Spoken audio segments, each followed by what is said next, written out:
nos preparan para el Adviento. El Adviento es un tiempo de aguardar esperanza, paciencia para la llegada del Rey, que es Jesús. Y en breve estaremos celebrando otro año la Navidad. Me hace ilusión la Navidad. Claro que sí, a mí también, a todos. Sí, sí. En la película Un mentiroso compulsivo, el padre de Max, que se llama Fletcher, interpretado por Jim Carrey, es un mentiroso empedernido que nunca cumple con sus promesas, lo cual echa a perder su matrimonio y corre el riesgo de quebrar toda confianza con su hijo. Pero Max tiene un deseo de cumpleaños y su deseo es que su padre durante 24 horas no pueda decir ninguna mentira. Y esta promesa se cumple. Ahora, le pone al padre su vida patas arriba, porque de toda la vida estar mintiendo como abogado, pues le hizo la vida muy, muy difícil. Pero la trama acabó con el padre dándose cuenta de que una vida mentira no iba por buen camino y restablece la confianza con su hijo, Max. Y además, cosa que Max no esperaba, sus padres acaban reconciliándose. Es una historia bonita. Digo esto porque estamos aguardando un tiempo de espera, un tiempo de esperanza. Estamos reviviendo un poco la trama del pueblo de Dios en el Antiguo Testamento, que esperaba el cumplimiento de las promesas del Señor, la llegada del Mesías. Y de alguna manera lo que os vengo a decir a partir de las lecturas que hemos hecho es que cuando Jesús entra en tu vida, no solo cumple las expectativas, sino que las supera. Jesús siempre hace más de lo que hubiéramos esperado. Eso sí, a veces rompe nuestros esquemas, eso sí, a veces cambia nuestras expectativas, pero siempre las supera, igual que pasó en la película. Ahora, la primera promesa que quisiera resaltar es la promesa de la que hemos leído en la profecía, en Isaías, la lectura que hizo Mónica. En el contexto del profeta Isaías, el Señor habla palabras de esperanza, de aliento a su remanente, su pueblo remanente fiel, que ahora está de regreso en la tierra prometida tras el exilio. Pero es una tierra ya, falta gente, es una tierra llena de desolación, de desesperanza. Y Dios en ese momento promete reconvertir esa tierra desértica en un paraíso, literalmente en un Edén, es la palabra, en un Edén, lleno, es decir, una tierra otra vez llena de alegría, llena de cantos. Y más adelante, en un versículo que no hemos leído al final, dice que el Señor pondrá gozo perpetuo sobre las cabezas de su pueblo. Gozo perpetuo. Ahora, ellos habrían asociado alegría y canto con las 3 peregrinaciones que hacían a Jerusalén para celebrar las fiestas en el calendario. Esos por excelencia eran los momentos de alegría y los momentos de canto. No sé si alguien aquí ha hecho el Camino de Santiago, pero es como si todos los años hiciéramos 3 caminos de Santiago y que además, caminando no en bicicleta, y que además por el camino cantáramos el salterio, es decir, los salmos del Antiguo Testamento. Momentos de alegría, momentos de canto. Pero ¿qué pasa? En estos momentos en que Isaías dirige sus palabras al pueblo, no son momentos de alegría.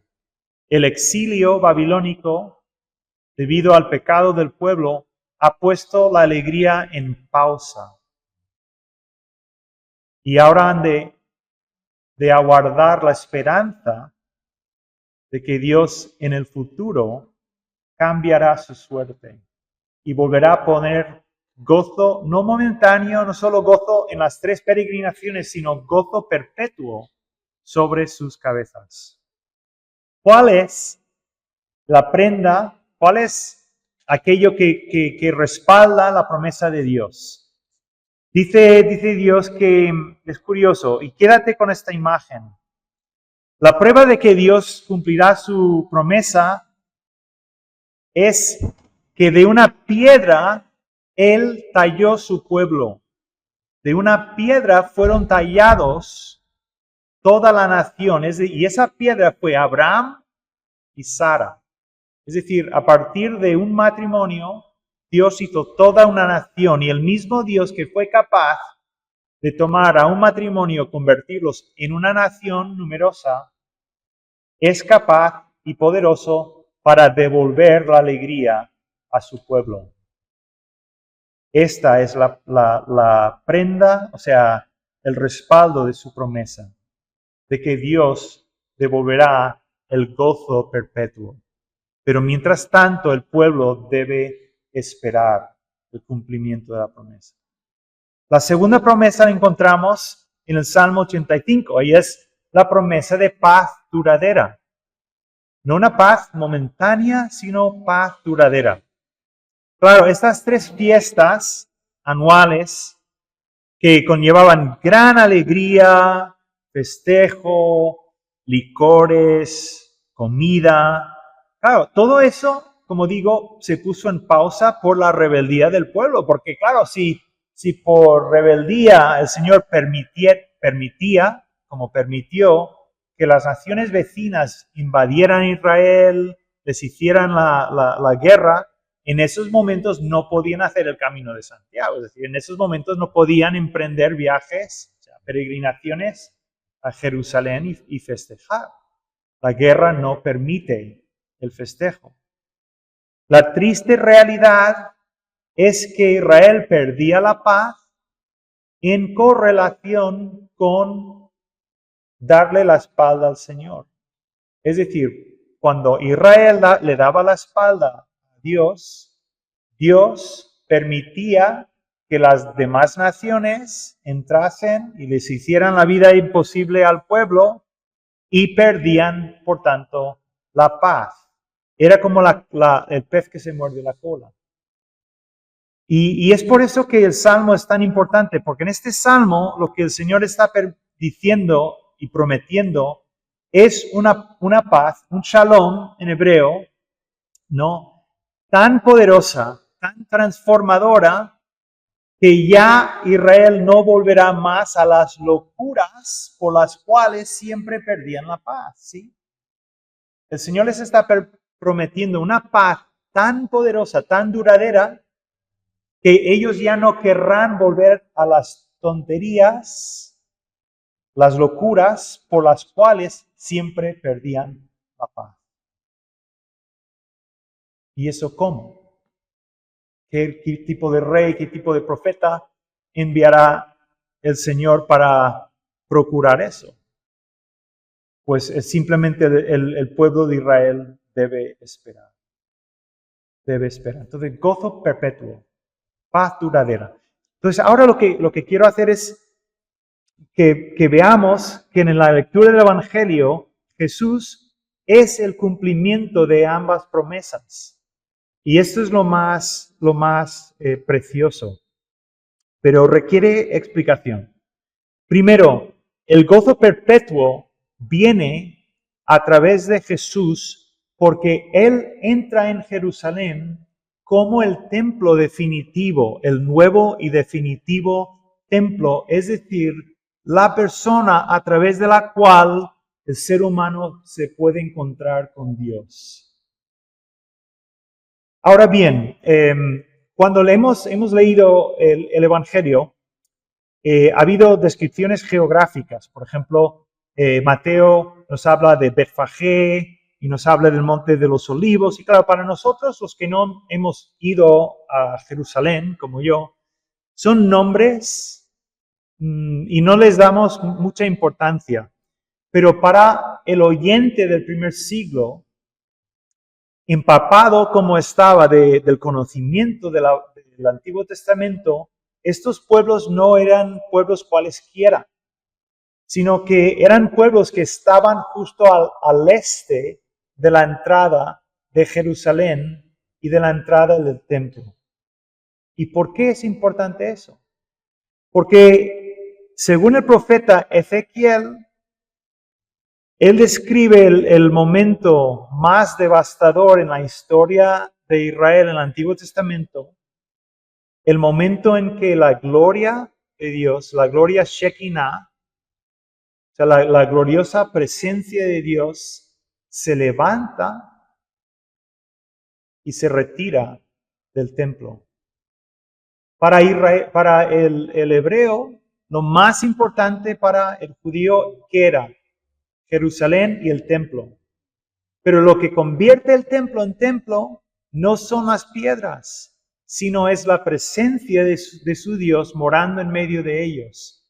Y según Ezequiel 10, por la rebeldía del pueblo de Dios, esa presencia gloriosa de Dios se levanta del templo, parte hacia el este y queda sobre el monte de los olivos, dejando un templo bonito, pero ausente de la presencia de Dios.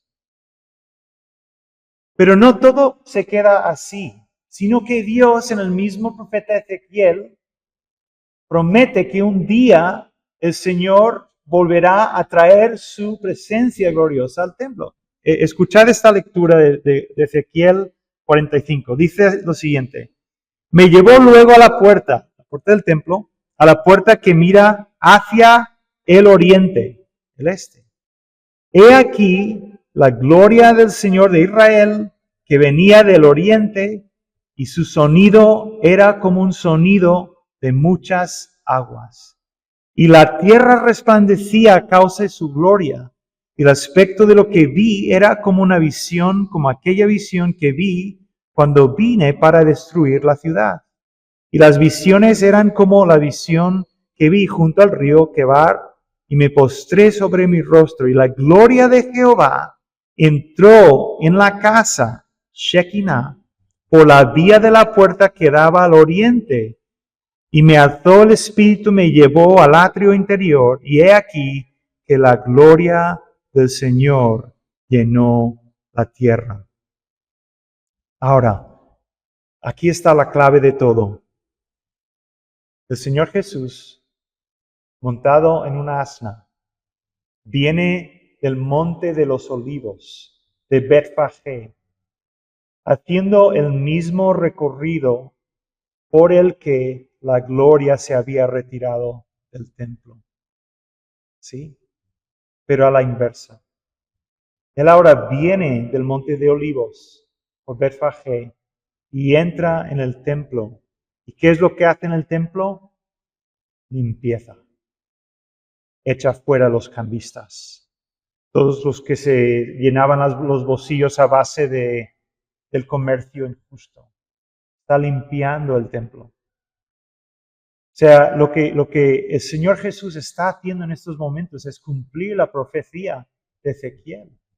Está devolviendo al templo la gloria, la gloriosa presencia del Señor, que hace que el templo sea templo, que hace que el templo sea lugar de encuentro entre el ser humano y Dios. Mis hermanos, ¿cómo restaura el Señor el gozo perpetuo? Porque Cristo es quien devuelve la presencia de Dios en medio del pueblo. Y Cristo es la persona mediante la cual el ser humano puede encontrarse con Dios. Y encontrarse con Dios es tener gozo perpetuo. C.S. Lewis, un autor que cito bastante, dijo en una ocasión que Dios nos ha hecho con anhelos tan profundos que ningún placer, ninguna comida, ninguna amistad, ninguna relación puede en última instancia satisfacer. Solo Dios. Fuimos creados para alguien, para un ser tan superior a lo que conocemos aquí, y Él solo puede llenar ese anhelo. Y es por eso que Jesús se nos ofrece como el punto de encuentro entre el cielo y la tierra, y cuando nos unimos a Él, se nos llena el corazón de gozo perpetuo, porque para eso estamos creados, para conocer a Dios, para llenarnos de Dios. Y por último, esta paz duradera, la segunda de las promesas del Salmo, nos viene también a través de Cristo, que es príncipe de paz. Príncipe de paz. La profecía en Zacarías, que Jesús cumple en el Evangelio, decía que un rey del linaje de David entraría en Jerusalén trayendo salvación, pero no mediante una espada desenvainada, no montado en un carro, no rodeado de un ejército, sino montado en un asno. ¿Por qué? ¿Por qué un asno? Porque ¿cuál es el símbolo de guerra? Es un carro. ¿Cuál es el símbolo de guerra? Es un semental árabe. Pero claro, si Jesús hubiera entrado en Jerusalén montado en un semental árabe, un caballo de guerra, todos habrían entendido que Él venía como un Mesías político, a liberar mediante la violencia al pueblo de Dios. Pero ¿qué pasa con la violencia? La violencia simplemente provoca más violencia. Eso es lo que estamos viendo en Palestina en estos momentos. ¿Acaso alguien cree que lo que está pasando en Palestina ahora es la guerra para acabar con todas las guerras? No, y es por eso que Jesús entró en son de paz, entró montado en un asno. Porque las armas de Jesús no son la violencia, sino la paz. Él librará la guerra mediante la paz, porque en la cruz el Señor Jesús se afrontó a todos nuestros verdaderos enemigos, que es el pecado, que es la injusticia, que es el diablo, y los absorbió en la divina misericordia, triunfando sobre todos ellos en domingo de Pascua, cuando resucitó de la muerte. Esta es la victoria de Jesús. No es una victoria mediante la violencia militar, es la victoria de la cruz. Ahora, cerrando un poco el círculo, un dato curioso.